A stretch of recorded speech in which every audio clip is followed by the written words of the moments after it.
اهلا بيكم. عندنا بقى الكيك بطريقه سهله جدا.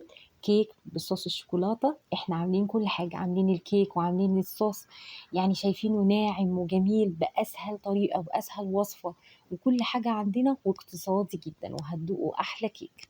نبتدي بقى مع بعض الوصفه. عندنا كوبايه من الدقيق، بحط عليهم تقريبا كيس من البيكنج باودر، وعندي رشه من الملح، وعندي نص كوبايه من الكاكاو. باخد كل المكونات الجافة دي مع بعضها بنخلها. كمان انا نسيت اقول لكم ان انا كمان بحط كوباية من السكر. انا نسيت احطها بالمرحلة دي، بس عادي في وسط الطريقة انا حطيت السكر، ما فرقش كتير خالص، بس هي الاساس ان انا بحطها مع السكر، بحطه مع المكونات الجافة مع الدقيق والكاكاو، وبيكون السكر طبعا معاهم. بنخل بقى كل المكونات الجافة دي مع بعضها، بيضل المكونات السايلة معايا. بعد كده بقى بحط بيضة، وبحط كمان تقريبا حوالي ربع كاسة من الزيت، حطيت الزيت، وعندي نص كاسة من الحليب، وبخلط بقى كل المكونات دي مع بعضها. هتمسك معايا شوية الكيك، هوريكم احنا بنفكها ازاي. بعد بقى اما بقلب كل الكلام دي مع بعضهم، انا بقى في المرحلة دي اتذكرت ان انا ما حطيتش السكر، حطيت السكر بعدها بشوية. ما فرقش خالص، يعني كل حاجة مظبوطة ومفيش اي حاجة خالص، يعني الموضوع مش محتاج اي تعقيد. بعد بقى اما بخلطها بقى كويس جدا، هنا اتذكرت بقى ان انا ما حطيتش سكر، وهنحط بقى السكر.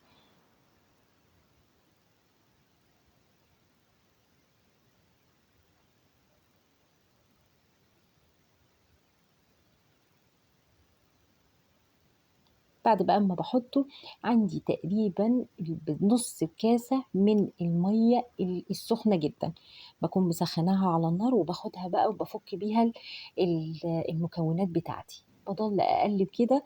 دي بقى اللي بيخليها بتطلع فلافي، بتطلع تقريبا يعني زي الكيك بالظبط اللي بنشتريه من بره.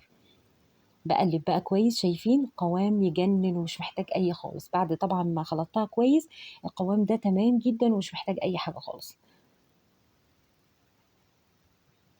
عايزة تخففيها شوية زي ما بدك، بس كده برضو بتطلع كويسة قوي، مش محتاجة اي حاجة خالص.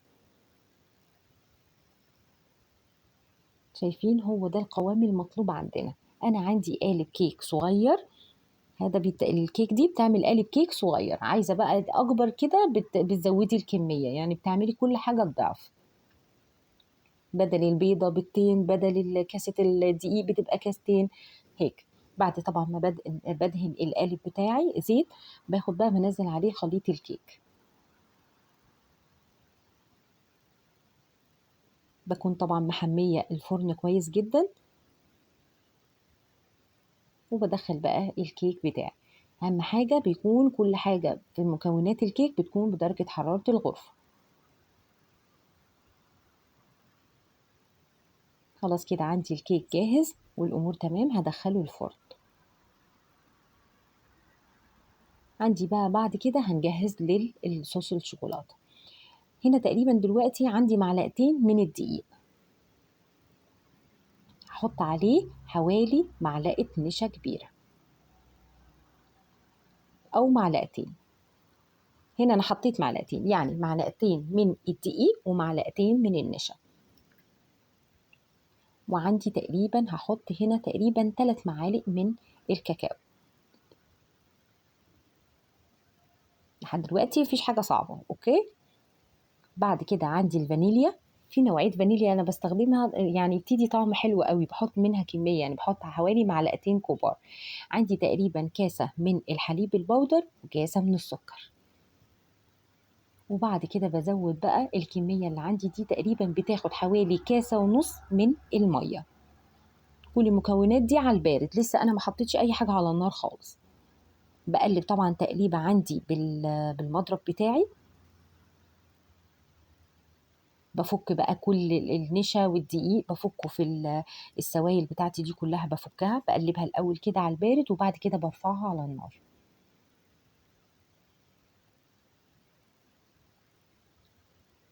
خلاص أنا كده تمام تقريبا، عندي خلاص حسيت كده إن الحاجة اختلطت مع بعضها، باخدها واحطها على النار. وأول بقى ما باحطها على النار ما انساش أبدًا ما ينفعش أتركها نهائي، لازم أفضل إيدي كده تضل فيها على النار، لازم طول الوقت أضل أقلِّب فيها زي ما أنتم شايفين، حطيتها على النار ورجعتها تاني أوريها لكم، وهارجع تاني أرجعها على النار، كل ده مع التقليب المستمر.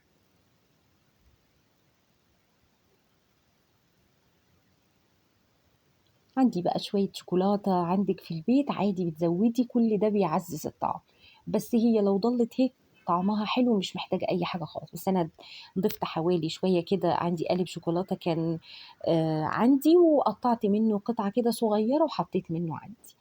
عندي كمان حوالي لو عندِك قشطة تقدري تحطّي، عندِك نُص كان عندي كمان زبدة، زوّدنا زبدة، عندِك قشطة بتحطّي، كل دوّة بيعزّز الطعم وبيخلّيها طعمها حلو جدًا. حطيت كمان نُص تقريبًا قالب من الزبدة، وباضل برضه كلّه مع التقليب على النار. التقليب ده ما بيخلّيش أي تكتُّلات نهائيًا، بتبقى كل حاجة عندِك بيبقى دايب وسايل وناعم كتير، يعني ما بتلاقيش أي تخريزة فيه خالص. شايفين تقريبًا أنا حسيت كده إن هو قوامه كويس جدًا، مش محتاج أي حاجة تاني. يعني مش هارجّعه تاني على النار يتقل، لأ خلاص هو هيك كويس جدًا، لإن كمان مع الوقت بيتقل أكتر.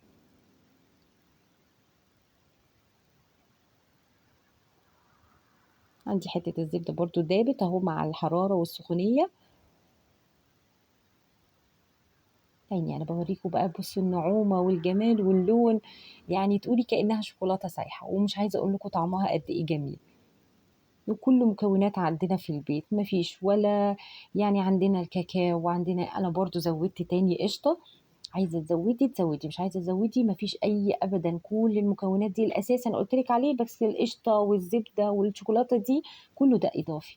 عندي بقى الكيك طلع من الفرن أنا قلبته وشِلت الوش بتاعه، باحط الصوص بتاعي.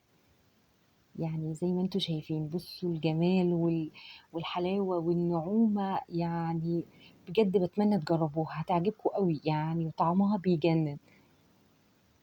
بانزّل بقى وبيتبقى صوص على فكرة كتير عادي ممكن تحتفظي بيه وتحطّيه في الفريزر، تعمليه lazy cake تستخدميه في أي حاجة تاني في البسكوتات، في الأشياء كُلّه بيضبط جدًا. بس كده وعندي بقى الوصفة جاهزة وعندي الكيك أحلى كيك بالشوكولاتة هتطلّعيه، أتمنى بجد تجرّبوها وأشوفكم على خير.